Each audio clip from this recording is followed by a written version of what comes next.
Kami mengatakan bahwa kami kecewa dengan putusan pra peradilan yang handphone depan tuh. Handphone pala tuh. Kami mengatakan bahwa kami kecewa dengan putusan pra peradilan yang handphone depan tuh. kami mengharapkan satu putusan Handphone. legal reasoning yang bisa meyakinkan kita semua bahwa permohonan pra peradilan ini tidak benar.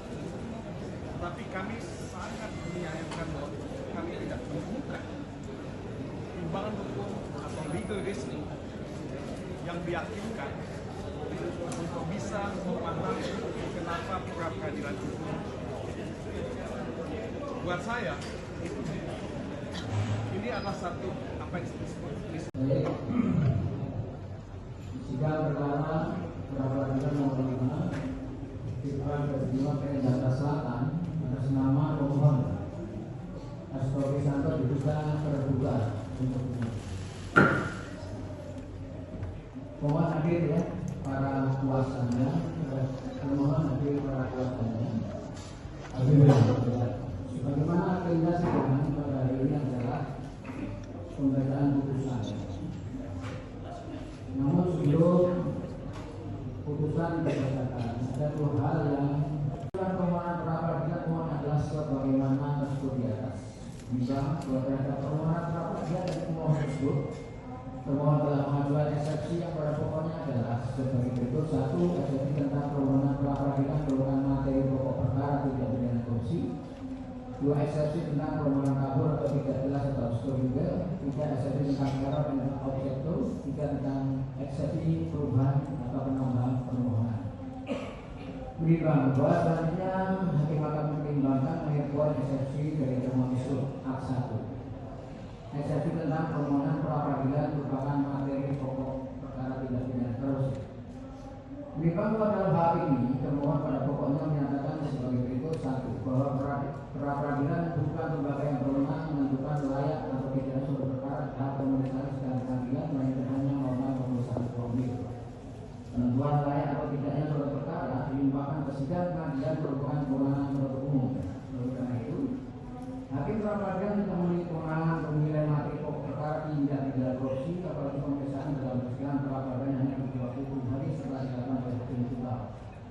2. Bahwa dalil-dalil pemohon yang seharusnya disampaikan pada pemeriksaan di persidangan pokok perkara pada 5.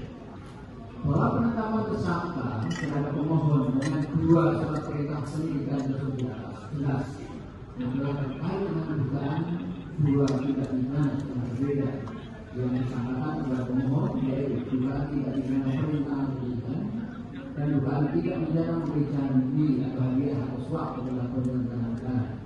5. Bahwa tidak dihubungkan dengan dalil permohonan pemohon part 3 BBB yang menyatakan penetapan tersangka oleh termohon tidak didukung oleh 2 alat bukti permulaan yang cukup dalam perkara yang bersangkutan dan justru mengacu pada alat bukti perkara yang lain dan juga inkrah dan berkekuatan tetap, sehingga penetapan tersangka tidak sah dan patut untuk dibatalkan. Maka timbul pertanyaan, apakah alat bukti perkara lain yang dimaksud pemohon tersebut adalah digunakan untuk dugaan tidak pidana merintangi penyidikan berdasarkan sprendik nomor 152 atau untuk dugaan tidak pidana memberi hadiah atau janji kepada penyelenggara sebagaimana dalam sprendik nomor 153, atau digunakan dalam kedua dugaan tindak pidana tersebut sekaligus, di mana jika mendasarkan pada dalil permohonan pemohon maupun dari batal pemohon bahwa perkara yang sudah inkrah adalah perkara